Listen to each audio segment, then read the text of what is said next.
Hello दोस्तों, learning by doing के इस स्पेशल सीरीज में आपका स्वागत है। और आज है 11th डे और आज हम जानने वाले हैं प्रेजेंट परफेक्ट टेंस यानी पूर्ण वर्तमान काल। दोस्तों, इससे पहले के वीडियो लेक्चर में हमने प्रेजेंट, पास्ट एंड फ्यूचर के इंडेफिनिट या सिंपल, कंटिन्यूअस, ये सारी चीजें हमने देखा था। अगर आपने इन सारे वीडियोस को नहीं देखा है तो एकदम ध्यान से देखिए और सारे वीडियोस को देखते हुए आइए प्रैक्टिस के साथ। आज हम कवर करेंगे प्रेजेंट परफेक्ट टेंस को, जिसमें हम ढेर सारे प्रैक्टिस करेंगे और चीज़ों को अच्छे से जानेंगे, समझेंगे और इस टेंस का यूज़ हम अपने डेली लाइफ में करना स्टार्ट करेंगे। तो देखते हैं प्रेजेंट परफेक्ट टेंस यानी पूर्ण वर्तमान काल। नाम से स्पष्ट है कि कोई कोई जो कार्य है, कोई वर्ब है ना, वो कंप्लीट हो गई है, चाहे कोई भी काम हो। अब वो जो काम है उसे हम किस तरह से बता सकते हैं, इसका आइडेंटिफिकेशन कैसे कर सकते हैं। कभी हम बोल देते हैं चुका है, कभी हम बोल देते हैं चुकी है, चुके हैं, ये एक पहचान है नॉर्मल सा। और कभी हम बोल देते हैं लिया है, गया है, खाए हैं, या ली है बोल देंगे, या कोई किया है ऐसा बोल देंगे, या किए हैं। मतलब ये एक समझने का एक जरिया है। मेन चीज आपको समझना है कि पूर्ण वर्तमान काल यानी प्रेजेंट परफेक्ट टेंस का मतलब है कि कोई भी जो काम है वो कंप्लीट हुआ है या नहीं हुआ है। जैसे अगर मैंने आपको बोला कि मैंने अभी जस्ट ये जो लाइन है ना, इसे मैंने खींच दिया है, तो ये जो खींचने का काम है वो कंप्लीट हो गया है, भले 2-4 सेकंड पहले खींचने का काम हो। तो ये जो काम है वो 1 सेकंड पहले हो, 2 सेकंड पहले हो, या 1 मिनट पहले हो, घंटों पहले हो, कई दिन पहले हो, कई साल पहले हो, कई दशक पहले हो, कई सेंचुरी पहले हो, वो काम कंप्लीट हुआ है या नहीं हुआ है, इसी को बताना होता है। जैसे आपको बोलना कि मैंने ताजमहल देख लिया है, तो देखने का काम हो गया है। कब हुआ है इट डजेंट मैटर।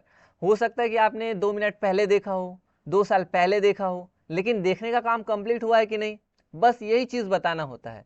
तो आप जो है उस चीज को बोल सकते हो कि हाँ मैंने ताजमहल देख लिया है। मैं राम मंदिर चल जा चुका हूं, आप बोल सकते हो ना कि मैं राम मंदिर अयोध्या जा चुका हूं। तो अब जाने का काम वो हो चुका है, तो ये अब हो चुका है तो उसको हम बताने के लिए प्रेजेंट परफेक्ट टेंस का यूज करते हैं। ठीक है, तो ज्यादा कुछ नहीं है वर्ड आएगा लास्ट में, और वो जो काम है वो कंप्लीट हुआ है या नहीं, इसी को आपको बताना है। इसका जो स्ट्रक्चर है बहुत ही आसान है। सबसे पहले आपको सब्जेक्ट लिखना होता है, उसके अकॉर्डिंग आपको हैज और हैव लगाना रहता है। कब हैज लगाना है, कब हैव लगाना है, आगे हम इसके बारे में चर्चा करेंगे। तो पहले सब्जेक्ट, फिर हेल्पिंग वर्ब हैज या फिर हैव, फिर वर्ब की थर्ड फॉर्म, उसके बाद फिर ऑब्जेक्ट। तो बहुत ही आसान सा फॉर्मूला है। और इसमें सारे जितने भी आपको सेंटेंसेस मिलेंगे परफेक्ट में, चाहे वो प्रेजेंट परफेक्ट हो, चाहे पास्ट परफेक्ट हो, चाहे फ्यूचर परफेक्ट हो, जितने भी परफेक्ट वाले आपको मिलेंगे, है ना, पूर्ण वाले, तो उसमें वर्ब की थर्ड फॉर्म ही यूज होती है। अब एग्जांपल देखते हैं। देखिए, मैंने अपना काम पूरा कर लिया है, किसने किया है, मैंने, तो ये हो गया आई। और उसके बाद आई के साथ हैव हेल्पिंग वर्ब, फिर कंप्लीट करना को बोलते हैं, पूर्ण करना को बोलते हैं कंप्लीट। कंप्लीट की वर्ब फॉर्म कंप्लीटेड। उसके बाद अपना काम यानी माई वर्क, ऑब्जेक्ट। तो ये सब्जेक्ट, ये हेल्पिंग वर्ब हो गया, और ये मेन वर्ब है ना, और ये हो गया ऑब्जेक्ट। तो I have completed my work, क्या हो गया, I have completed my work. उसके बाद फिर वह स्कूल जा चुका है, तो हो जाएगा he has gone to school, क्या हो जाएगा, he has gone to school. हमने यह फिल्म देख ली है, आ रहा है ना, देखिए ली है, लिया है या चुका है ना। हमने यह फिल्म देख ली है या हमने यह मूवी देख ली है। We have watched this movie, we have watched this movie. Watch का यूज हम जनरली जो चलचित्र वगैरह है, वीडियो वगैरह, उसके लिए यूज करते हैं, है ना। वैसे सी का यूज जनरली देखने के लिए यूज होता है। जैसे कि आप जनरली, आप जैसे स्कूल जा रहे हो, तो स्कूल जाते टाइम आपको बहुत सारी चीजें दिखाई देगी, बिल्डिंग दिखाई देगा, पेड़ दिखाई देंगे, जानवर दिखाई देंगे, लोग दिखाई देंगे, उसे हम सी बोलते हैं। लुक का यूज हम तब करते हैं जब हम पर्टिकुलर किसी पॉइंट पे फोकस करते हैं। जैसे बोलना है look at the board, look at me, ठीक है, किसी का ध्यान आकर्षित करने के लिए। तो समझ गए ना। वॉच का मतलब किसी चलचित्र वगैरह, मूवी वगैरह, वीडियो वगैरह देखने के लिए यूज करते हैं। सी का मतलब दिखाई पड़ना होता है। जैसे आप रास्ते पे जा रहे हो, बहुत सारी चीजें आपने देख ली है, तो सी, है ना। और लुक का यूज हम जनरली तब करते हैं जैसे किसी पॉइंट पे फोकस करना हो, जैसे लुक एट मी, मेरी तरफ देखो, look at the board, board की तरफ देखो, इस सेंस में। कभी कभी हम जो है थर्ड फॉर्म में सीन का भी यूज करते हैं, सी की थर्ड फॉर्म सीन। अब देखते हैं नेक्स्ट, तुमने अपना नाश्ता कर लिया है, you have had your breakfast, you have had your breakfast. Had की जगह पे आप चाहें तो टेकन का यूज भी कर सकते हो, taken, okay. You have taken your breakfast, आप चाहें तो ईटन का भी यूज कर सकते हैं, ठीक है, you have eaten your breakfast. और भी एग्जांपल देखते हैं प्रेजेंट परफेक्ट टेंस की। उन्होंने नई किताब खरीदी है, उन्होंने नई किताब खरीदी है। They have bought a new book, they have bought a new book. उन्होंने का यूज हुआ है मतलब एक से ज्यादा लोग हैं तब के लिए है। कई बार हम उन्होंने करके हम हिंदी में जनरली जैसे हमारे कोई बड़े हैं, हमारे कोई टीचर है, ठीक है, शिक्षक है हमारे, तो उसको हम इशारा करते हुए कई बार बोलते हैं ना, वे नई किताब खरीदे हैं या उन्होंने नई किताब खरीदी है। तो वहां पे ना जैसे टीचर है, मेल है तो ही का यूज करोगे और फीमेल है तो शी का यूज करोगे, ठीक है। हिंदी में थोड़ा समझना है, हिंदी में हम उन्होंने भी बोल देते हैं आदर देने के लिए, वे आ रहे हैं बोल देते हैं, वह आ रहा है नहीं बोलेंगे। जैसे टीचर आ रहे हैं तो बोलेंगे ना वे आ रहे हैं। तो अगर मेल है तो ही, फीमेल है तो शी, और एक से ज्यादा लोग हैं तब दे का यूज करना है इंग्लिश में, ठीक है। तो उन्होंने नई किताब खरीदी है, they have bought a new book. बिल्ली ने दूध पी लिया है, the cat has drunk the milk. Drink, drank, drunk, verb की third form. The cat has drunk the milk. मैंने तुम्हें पत्र भेज दिया है, मैंने तुम्हें पत्र भेज दिया है। I have sent you the letter, I have sent you the letter. वह बहुत अभ्यास कर चुका है, he has practiced a lot, he has practiced a lot, okay. तो ऐसे आप प्रेजेंट परफेक्ट टेंस बना सकते हैं। अब हम देखते हैं किसके साथ हैज लगाना है, किसके साथ हैव लगाना है।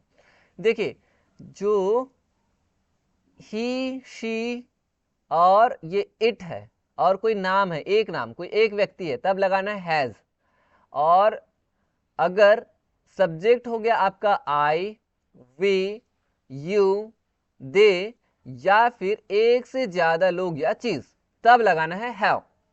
अब एक एग्जांपल देखिए, जैसे वह पार्क में खेल चुका है, तो क्या हो जाएगा, he has played in the park. मेरे साथ आप प्रैक्टिस करिए, मेरे साथ बोलिए। तो ऐसे एक सेंटेंस लेना, अभी जितने भी मैंने सेंटेंस कराए ना, ये है ना, ये जितने भी सेंटेंसेस है, इसमें आप क्या करिए, सेंटेंस एक लीजिए, उसमें सारे सब्जेक्ट्स को ऐड करके प्रैक्टिस करिए। कैसे करना है, जैसे वह पार्क में खेल चुका है, he has played in the park, वह पार्क में खेल चुकी है। She has played in the park, यह पार्क में खेल चुका है। It has played in the park, Ram park में खेल चुका है। Ram has played in the park, मैं पार्क में खेल चुका हूं। I have played in the park, हम पार्क में खेल चुके हैं। We have played in the park, तुम पार्क में खेल चुके हो या आप पार्क में खेल चुके हैं। You have played in the park, way park में खेल चुके हैं। They have played in the park, Ram और श्याम पार्क में खेल चुके हैं। Ram and Shyam played in the park. अब ये मैंने हिंदी और इंग्लिश दोनों में बोला है। आप अगर इंग्लिश में फ्लुएंसी चाहते हैं तो इंग्लिश में प्रैक्टिस करिए। कैसे करना है, जैसे he has played in the park, she has played in the park, it has played in the park, Ram has played in the park, I have played in the park, we have played in the park, you have played in the park, they have played in the park, Ram and Shyam have played in the park। तो ऐसे आप practice कर सकते हैं। Next हम देखते हैं अब इसका स्ट्रक्चर कैसे। अब इसका हम 6 तरीके से सेंटेंसेस बनाते हैं। यह है पॉजिटिव, फिर नेगेटिव, फिर आपका आ जाता है इंटरोगेटिव, फिर इंटरोगेटिव प्लस नेगेटिव, फिर WH question and WH plus negative. तो हर दिन की तरह हम ऐसे ही आपको स्ट्रक्चर बताते ही हैं ताकि आप एक सेंटेंस को लेकर के, पहले हमने सब्जेक्ट के साथ प्रैक्टिस कर लिया, पॉजिटिव का हो गया। अब हम सारे जो सेंटेंसेस है उसका इस तरह से 6 तरीके से बनाना सीखेंगे, ठीक है। तो देखिए सबसे पहले आपका सब्जेक्ट आता है, फिर हैज है, और फिर वर्ब की third form and then object. Negative बनाना है तो बस हेल्पिंग वर्ब के जस्ट बट नॉट लगा देना है। इंट्रोगेटिव बनाना है तो हैज है को बस सामने ले आना है। इंट्रोगेटिव प्लस नेगेटिव बनाना है तो हैज है तो वही रहेगा, बस वर्ब से ठीक पहले या सब्जेक्ट के ठीक बाद आपको लगाना है नॉट, ओके। फिर उसके बाद WH को आपको पता ही है कि हमें सीधा ये जो थर्ड नंबर का है ना, ये सिर्फ कॉपी करना है, WH उसके पहले लगाना है। फिर ये जो फोर्थ वाला है ना, इसको एज इट इज यहाँ पे लिखना है ना, ये जैसे कि मैंने लिखा है, और उसके ठीक पहले WH। अब WH में क्या क्या बन सकता है अभी इस फिलहाल यहाँ पे, तो आपका बनता है, आपका वाई तो है, ठीक है, फिर सेम बनेगा वेन, सेम बनेगा वेयर, और सेम बनेगा हाउ। और जो वॉट है वो थोड़ा से अलग बनता है, इसलिए अभी मैं उसे फिलहाल नहीं बता रहा हूँ, किसी वीडियो में फिर से बताऊंगा। और ये होता है विच, ये भी थोड़ा सा अलग बनता है। और एक बनता है हु, ये भी थोड़ा से अलग बनता है। हु जो रहता है ना, वो सब्जेक्ट की प्लेस पे यूज हो जाता है, तो इसके बारे में हम फिर कभी चर्चा करेंगे। तो देखिए, मैंने अपनी किताबें व्यवस्थित कर ली है।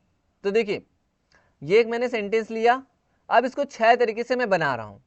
मैंने अपनी किताबें व्यवस्थित कर ली है, I have arranged my books. मैंने अपनी किताबें व्यवस्थित नहीं की है, I have not arranged my books. क्या मैंने अपनी किताबें व्यवस्थित कर ली है, have I arranged my books. क्या मैंने अपनी किताबें व्यवस्थित नहीं कर ली है, have I not arranged my books. मैंने अपनी किताबें व्यवस्थित क्यों कर ली है, why have I arranged my books. मैंने अपनी किताबें व्यवस्थित क्यों नहीं की है, why have I not arranged my books. आप चाहें तो हैज़ और नॉट को लिख सकते हैं हैजंट, वैसे ही हैव नॉट को बोल सकते हैं हैवंट। ओके, तो ऐसे शॉर्ट फॉर्म का भी यूज कर सकते हैं, I haven't arranged my books, ऐसा। नेक्स्ट अब देखते हैं, अब जो है हम सेंटेंसेस का प्रैक्टिस करते हैं। तो आप हो जाइए तैयार साथियों, तो तैयार हो जाइए अच्छे से मेरे साथ और प्रैक्टिस करिए। अब मैं सिर्फ इंग्लिश का ही करूंगा, आप इंग्लिश को साथ में बोलिए, ठीक है।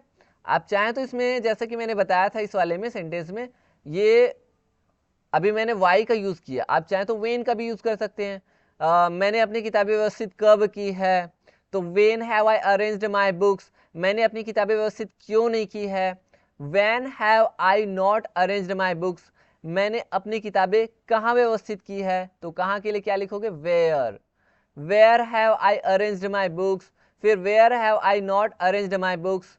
फिर हाउ का यूज कर सकते हो, है ना, जैसे how have I arranged my books, how have I not arranged my books. मैंने अपनी किताबें कैसे व्यवस्थित की है, ऐसा सेंस हो जाएगा। और इसमें मैंने अपनी किताबें व्यवस्थित कैसे नहीं की है। ओके, आ रहा है ना समझ में, बहुत ही आसान है, बस आपको वाई को हटाना है, वेन लगा देना है, तो कब के सेंस में हो गया, वेयर लगाएंगे तो कहाँ के सेंस में, हाउ लगाएंगे तो कैसे के सेंस में, बहुत ही आसान है। तो ऐसे प्रैक्टिस करिए। तो अभी फिलहाल 6 का प्रैक्टिस करिए, बाकी चीजें होती रहेंगी, ठीक है। तो जैसे हमने आज बहुत मेहनत की है, तो चलिए स्टार्ट हो जाइए। We have worked hard today, we have not worked hard today, have we worked hard today, have we not worked hard today, why have we worked hard today, why have we not worked hard today. इस तरह से मैंने Y का use किया ना, आप चाहे तो और बाकी का भी कर सकते हैं, व्हेन, वेयर, हाउ का। अब देखिए इस वाला, तुमने अपना फोन चार्ज कर लिया है, you have charge your phone, you have not charge your phone, have you charge your phone, have you not charge your phone, why have you charge your phone, why have you not charge your phone. Charged. फिर उन्होंने अपना नया घर खरीद लिया है, they have bot their new house, they have not bought their new house, have they bought their new house, have they not bought their new house, why have they bought their new house, why have they not bought their new house।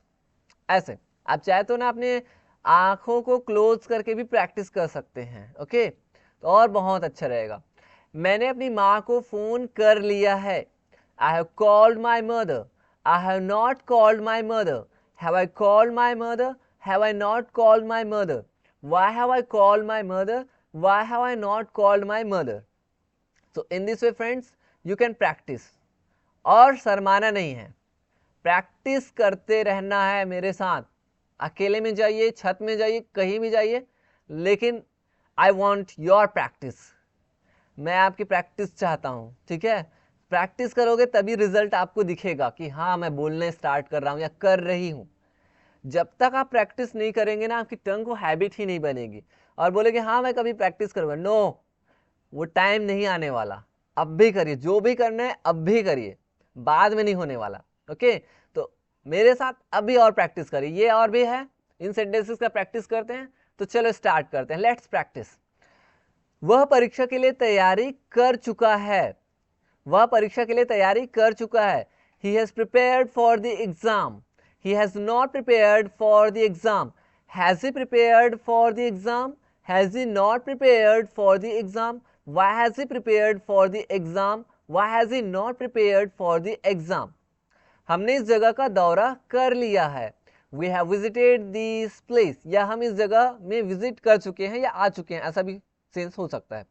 तो हो जाएगा we have visited this place. We have not visited this place. Have we visited this place? Have we not visited this place? Why have we visited this place? Why have we not visited this place? अब चाहे तो have not का haven't भी बोल सकते हैं। We haven't visited this place, ऐसा। तुमने अपनी दोस्त से मुलाकात कर ली है। You have met your friend. You have not met your friend. Have you met your friend? Have you not met your friend? Why have you met your friend? Why have you not met your friend? Why have you met your friend? Last वाला। And why have you not met your friend? ऐसा होता है कि कभी कभी बोलते बोलते हम लोगों से भी थोड़ी बहुत एरर हो सकता है ना। तो उसको एकदम उसको सीरियस नहीं लेना है, क्योंकि error is humans habit also, you can see, है ना। एरर इज ह्यूमन भी बोलते हैं। तो गलती करना यही तो प्रकृति का रूल भी है। तो गलती कभी कभी हो जाती है, एक आध वर्ड लेटर, तो उसको एकदम लाइटली लेके चलना है, सीरियस नहीं लेना है। तो देखिए, तुमने अपनी दोस्त से मुलाकात कर ली, हो गया। अब नेक्स्ट देखिए, उन्होंने हमें मदद दी है। हाँ, उन्होंने हमें मदद दी है या उन्होंने हमारी मदद की है, ऐसा भी बोल सकते हैं। उन्होंने हमारी, यहाँ पे हम की जगह पे हमारे भी बोल सकते हैं। तो हिंदी का बोलने का सेंस अलग अलग रह सकता है ना। तो ऐसा नहीं एकदम वर्ड टू वर्ड ट्रांसलेशन नहीं करना है, सेंस समझना है, मीनिंग समझना है, कहना क्या चाह रहे हैं। तो ये होता है ट्रांसफॉर्मेशन, रूपांतरण बोलते हैं। कोई भी जैसे सॉन्ग अगर आप मूवी वगैरह में सुनते हो तो आप क्या सोचते हो, ऐसा लगता है कि आपको वर्ड टू वर्ड ट्रांसलेशन मिलेगा? No, word to word translation नहीं होता है किसी भी लैंग्वेज का। कोई भी लैंग्वेज है उसमें ट्रांसफॉर्मेशन होता है, रूपांतरण होता है, अलग अलग टाइप से, है ना। रूपांतरण मतलब मीनिंग, सेंस वही निकलता है। तो इस तरह से आप एकदम वर्ड टू वर्ड कभी भी ट्रांसलेशन करने की कोशिश मत करिए, इसमें रूपांतरण होता है, वर्ड टू वर्ड हमेशा नहीं होता है ना। जैसे उन्होंने हमें मदद दी है या उन्होंने हमारी मदद की है, तो इसका मीनिंग सेम रहेगा। They have helped us, they have not helped us, have they helped us, have they not helped us, why have they helped us, why have they not helped us. Okay, so ऐसे practice कर सकते हैं। Transformation का example जैसे आपको बोलना है कि मैं अपना घर चलाता हूं, तो अपना घर क्या होगा? आई रन माई हाउस या माई होम। मैं अपना घर चलाता हूं, तो यहाँ पे रन का मतलब तो दौड़ना होता है, सर बोलोगे, लेकिन रन का मतलब चलाना भी होता है। तो आई रन माई हाउस, मैं अपना घर चलाता हूं। तो यहाँ पे वही होता है, ट्रांसलेशन इस तरह से होता है, ट्रांसफॉर्मेशन। अब हम देखते हैं थोड़ा से हार्ड सेंटेंसेस, और ये जो हार्ड सेंटेंसेस है ये उन लोगों के लिए है जिनकी इंग्लिश अच्छी खासी है, जिनको इंग्लिश अच्छी खासी आती है, जो ऑलरेडी पहले से बोलना जानते हैं, जो टीचर है, इंग्लिश के टीचर है, उन लोगों के लिए है, या जो अच्छी खासी इंग्लिश जानते हैं उन लोगों के लिए। तो वो इनका प्रैक्टिस कर सकते हैं। मैं एक बार इसका रीड कर देता हूँ। आप जो है सिंपल सेंटेंसेस का करिए। अगर आप बिगिनर है, अगर आप इंग्लिश सीख रहे हैं, तो ये आप सिंपल सेंटेंसेस का ही प्रैक्टिस करिए, जो आपके नॉर्मल कन्वर्सेशन के लिए इंपॉर्टेंट है। जब आप इंग्लिश में एक्सपर्ट होने लग जाएंगे फिर आप इसका प्रैक्टिस करिए। तो देखिए, मैंने अपने सभी पुराने दस्तावेजों को अच्छी तरह से वर्गीकृत कर लिया है। I have thoroughly classified all my documents. I have thoroughly classified all my old documents. वह अपने कार्यक्षेत्र में उल्लेखनीय उपलब्धि हासिल कर चुका है। He has achieved remarkable success in his field of work.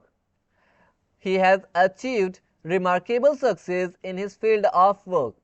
हमने इस विषय पर गहन शोध कर लिया है। We have conducted a depth research on this subject. We have conducted in-depth research on this subject. तुमने अपनी यात्रा का पूरा विवरण लिख लिया है। You have written a complete account of your journey. You have written a complete account of your journey. तो इस तरह से दोस्तों आप जो है, ये कठिन सेंटेंसेस है जो नॉर्मल कन्वर्सेशन में तो यूज नहीं होगा, लेकिन अगर आप और एडवांस लेवल में पढ़ाई कर रहे हैं तो ये आपके लिए इंपॉर्टेंट हो सकता है। आप चाहें तो कुछ कुछ वर्ड्स जो आपको हार्ड लग रहे हैं तो उनके लिए एक तरह से बिगिनर के लिए भी ये फायदेमंद है, क्योंकि उनको भी पता चलेगा ना कि सेंटेंसेस कैसे बनाए जाते हैं, और जो कुछ कुछ वर्ड्स है, नए नए वर्ड्स है, वो आपके लिए नए रहेंगे, जो आपको सीखने के लिए भी अच्छा रहेगा। अब हम देखते हैं हर दिन की तरह वर्ब। ये वर्ब है जिसको मैं एक बार रीड कर देता हूँ, आप मेरे साथ रीड करिए और इसको लिख लिख के याद करिए। और ये ऐसे हैं कि जिसमें ना तीनों वर्ब एकदम सेम है। जैसे एक वर्ब क्या, कट का मतलब होता है काटना, तो हो गया कट कट कट, कटिंग। वैसे ही हर्ट का क्या हो जाएगा, hurt hurt hurt, hurting. Fourth form ING बस ऐड कर देना इधर, ठीक है। तो ये हो जाएगा कटिंग, हर्टिंग। वैसे let let let, letting. Put put put, है ना, पुटिंग।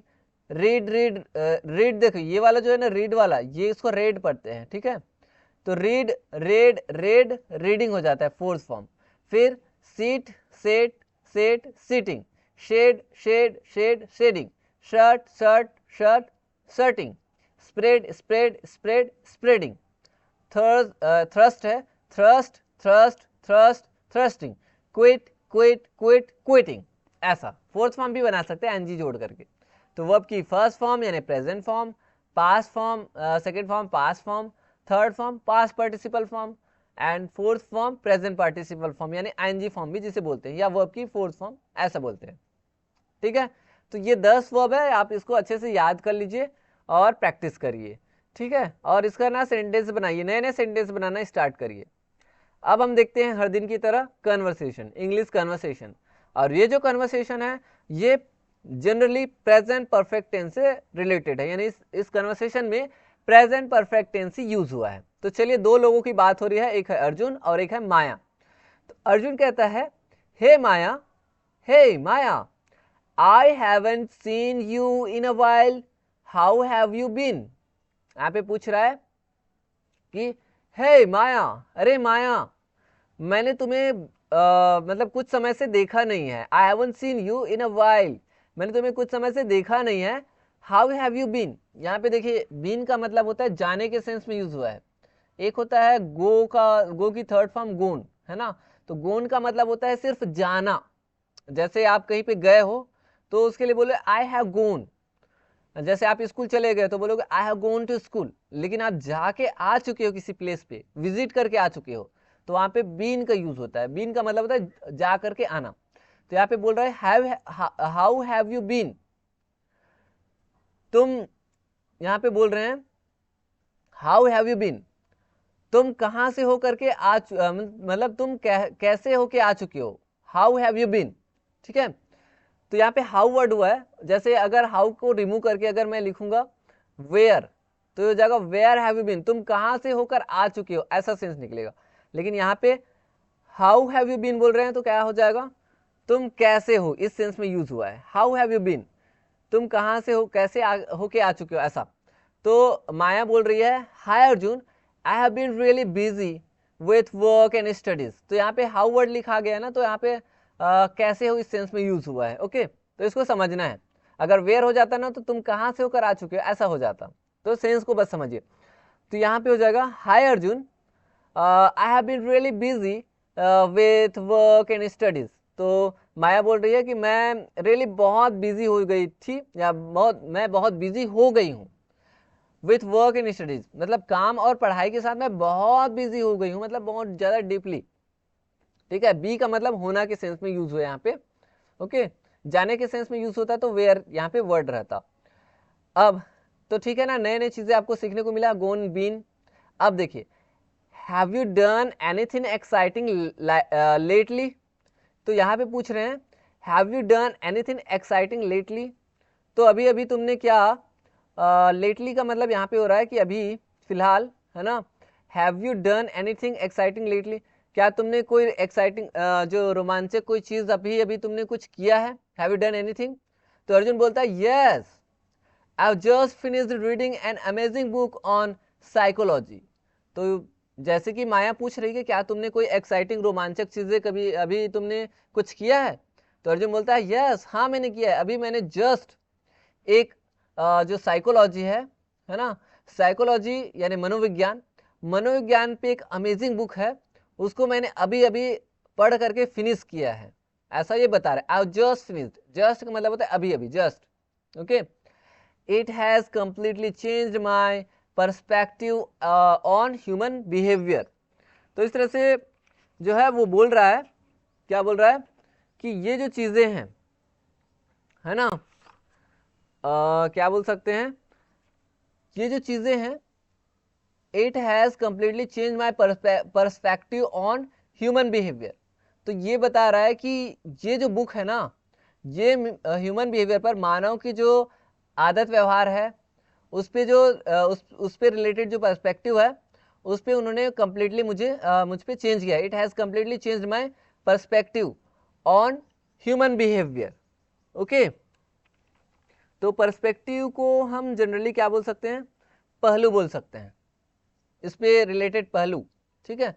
मेरे जो पर्सपेक्टिव है उसको, ह्यूमन बिहेवियर पे रिलेटेड जो पर्सपेक्टिव है उसको उन्होंने कंप्लीटली चेंज किया है। तो माया बोलती है that sounds fascinating, sounds fascinating.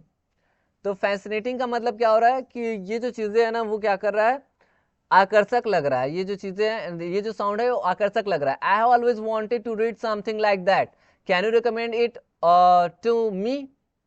तो इसलिए बोल रहा है I have always wanted to read something, ये बोल रहा है कि मैं हमेशा से कुछ कुछ रीड करना चाहता हूँ या चाहती हूँ, ठीक है, लाइक दैट, इस तरह से मैं भी कुछ जो है हमेशा से कुछ रीड करना चाहती हूँ या चाही हूँ, ऐसा बोल रही है।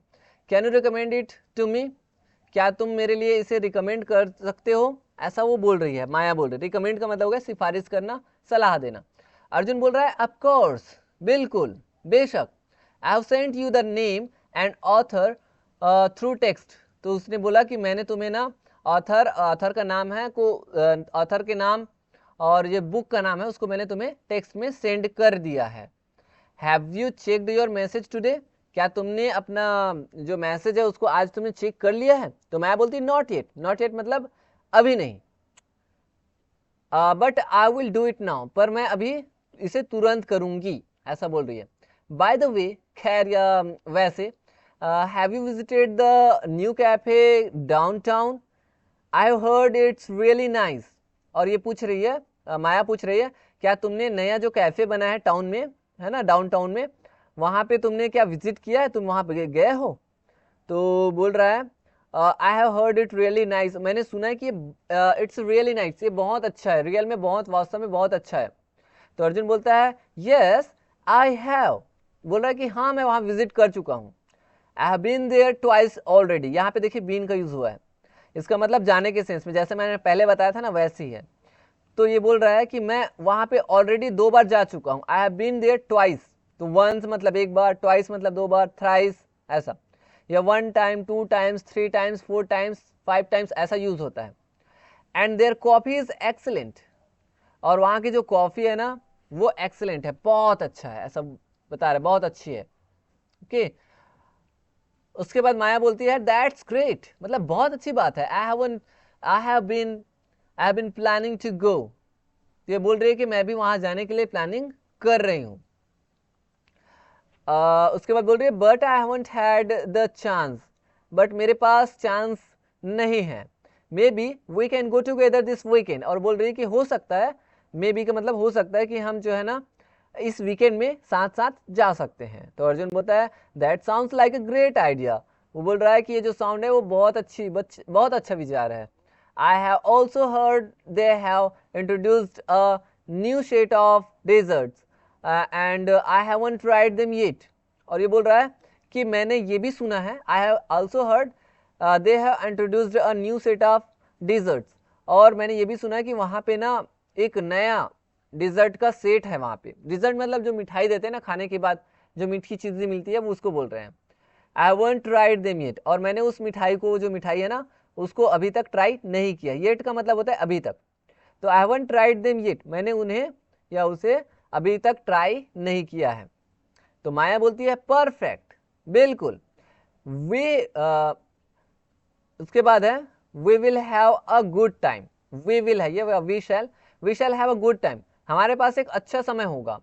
ओह before I forgot have you, उसके बाद बोल रहा है ओह पहले मैं भूलता हूँ, आई फॉरगेट हैव यू, क्या तुम भी भूलते हो, have you completed your project for work. हाँ, माया जो है वो बोल रही है ओ बिफोर आई फॉरगेट, मैं भूलती हूँ। उसके बाद बोल रहा है have you completed your project for work, क्या तुमने अपना जो है, क्या तुमने अपने वर्क के लिए प्रोजेक्ट को कंप्लीट कर लिया है, माया पूछ रही है। You mentioned it was really challenging, तुमने मेंशन किया था कि ये जो था वो रियली चैलेंजिंग था, चैलेंजिंग है ना। इट वाज रियली चैलेंजिंग, मतलब ये जो है रियली चैलेंजिंग था। अर्जुन बोलता है यस आई हैव, हाँ मैंने किया है, ऐसा बोल रहा है। I have spent so many late nights working on it but it's finally done. तो इस तरह से माया जब पूछी कि क्या तुमने अपने काम के लिए जो प्रोजेक्ट है उसको कंप्लीट कर लिया है, तो ये बोलता है हाँ यस आई हैव, मतलब मैंने कंप्लीट कर लिया है। और ये बोल रहा है I have spend so many late nights working on it, मैंने इस पर जो है ना, मैंने कई सारे जो लेट नाइट्स है उसमें मैंने स्पेंड किया है, इस पे काम करते करते। Okay, but it's finally done, but ये जो है ना कंप्लीटली डन हो गया है। इट हैज़, यहाँ पे इट्स का मतलब इट हैज़ है, शॉर्ट फॉर्म, ठीक है। इट हैज़ फाइनली डन, ये कंप्लीटली डन हो चुका है। माया बोलती है I am so happy to hear that, मैं ये सुन करके बहुत खुश हूँ। You have worked really hard, तुमने रियल में बहुत हार्ड वर्क किया है। And I am sure it turned out great, और मुझे यकीन है कि तुम जो है रियली कुछ महान काम करोगे, मतलब कुछ अच्छा करोगे, बड़ा करोगे। ग्रेट का मतलब बड़ा, महान। उसके बाद अर्जुन बोलता है thanks Maya, I appreciate your support, और ये बोलता है थैंक यू माया, थैंक्स माया, मैं तुम्हारे सपोर्ट को अप्रिशिएट करता हूँ। ठीक है, तो इस तरह से आप जो है ना चीज़ों को समझ सकते हैं कि, और सेंटेंसेस को देख सकते हैं कि कैसे सेंटेंसेस यूज हुए हैं। और हमेशा मैं ये कह रहा हूँ कि आप वर्ड टू वर्ड जो है ना, ये आप ट्रांसलेशन करिए मत, है ना। जब आप और हम जब कन्वर्सेशन देखते हैं तो एकदम वर्ड टू वर्ड कन्वर्सेशन नहीं है, ये ट्रांसफॉर्मेशन होता है, आपका मीनिंग वही निकलना होता है। ठीक है, तो ये जो रूल रेगुलेशन है यही सारी चीज़ें यूज होती है। और जो भी ये कन्वर्सेशन हम करते हैं तो ये कन्वर्सेशन उसी से रिलेटेड होता है जो हमने आज पढ़ा हुआ है ज़्यादातर। ठीक है, अब हम देखते हैं होमवर्क जो कि कल मैंने आपको दिया था, और उसका आंसर यहाँ पे है। मैं एक बार इसे रीड कर देता हूँ। हम अगले सप्ताह दिल्ली यात्रा कर रहे होंगे, ये फ्यूचर कंटिन्यूअस टेंस का है। ठीक है, हम अगले सप्ताह दिल्ली यात्रा कर रहे होंगे। We will be travelling to Delhi next week, we will be travelling to Delhi next week, will की जगह पे शैल यूज कर सकते हैं। फिर बच्चे दोपहर में कार्टून देख रहे होंगे, the children will be watching cartoons in the afternoon, the children will be watching cartoons in the afternoon. उसके बाद मैं इस साल अपनी कहानी लिख रहा हूँ, आई शैल बी या फिर I will be writing my novel this year. कहानी का मतलब यहाँ पे हो जाएगा स्टोरी। ठीक है, नॉवेल की जगह पे आप लिख सकते हैं स्टोरी। नॉवेल का मतलब हो गया उपन्यास, तो यहाँ पे होगा story. I will be writing my story this year, I will be writing my story this year. फिर हो जाएगा वह अगले शुक्रवार को समारोह में नृत्य कर रही होगी, she will be dancing at the event next Friday, she will be dancing at the event next Friday. उसके बाद तुम शाम 7 बजे ट्रेन का इंतजार कर रहे होगे, you will be waiting for the train eight 7 PM, you will be waiting for the train eight 7 PM। मेरे दोस्त रविवार को मेरे घर आ रहे होंगे, my friend will be visiting my house on Sunday, my friend will be visiting my house on Sunday. House के यहाँ पे होम लिख सकते हैं, होम मतलब अपना घर, हाउस का मतलब एक बिल्डिंग हो जाता है। ठीक है, तो इस तरह से आप जो है प्रैक्टिस कर सकते हैं। ये फ्यूचर कंटिन्यूअस टेंस के सेंटेंसेस है। आज के लिए आपका होमवर्क है ये कुछ इस तरह से। इस होमवर्क को आप कंप्लीट करिए। इसका आंसर हम आपको कल के वीडियो लेक्चर में बताएंगे। तो इस तरह से दोस्तों रोज प्रैक्टिस करते रहिए। Practice makes a man perfect कहते हैं ना। और एक चीज़ ये भी है दोस्तों कि आप ना चीज़ों को समझिए और प्रैक्टिस को अपने लाइफ का हिस्सा बनाइए। Practice makes a man perfect. जैसे आपका डेली रूटीन हो गया ना, जैसे ब्रश करना, खाना खाना, स्नान करना, वैसे प्रैक्टिस को आप अपने डेली लाइफ का एक लक्ष्य बना लीजिए। दोस्तों निंदा से घबराकर अपने लक्ष्य को कभी मत छोड़ो, क्योंकि लक्ष्य मिलते ही जो निंदा करने वाले लोग हैं वो अपनी राय बदल देते हैं। तो आप अपने निंदा से कभी आप दूर मत जाइए, क्योंकि लोग निंदा करेंगे, लोग मेरे बारे में ये बोलेंगे, पागल समझेंगे या अंग्रेज समझेंगे। ये सब आप निंदा मत, मतलब निंदा को आप ना घबराइए मत, निंदा से घबराइए मत, निंदा के बारे में मत सोचिए। क्योंकि जिस दिन आपका लक्ष्य जब हासिल हो जाएगा तो यही जो निंदक लोग हैं, ये जो निंदा करने वाले लोग हैं, यही लोग ना अपना राय बदल देंगे और बोलेंगे अरे हम लोग तो जानते थे ये ऐसा करेगा, हम लोग तो जानते थे इंग्लिश बोलेगा, हम लोग तो जानते थे कि इंग्लिश सीख जाएगा या अपना लक्ष्य हासिल कर लेगा, या फिर ये अपने जो भी गोल है उसमें सक्सेस हो जाएगा, है ना। तो निंदक लोगों से आपको घबराना नहीं है और निंदक लोगों से घबरा करके प्रैक्टिस बंद नहीं करनी है, ठीक है। तो मिलेंगे दोस्तों नेक्स्ट वीडियो में, तब तक के लिए आप प्रैक्टिस करते रहिए एंड थैंक यू।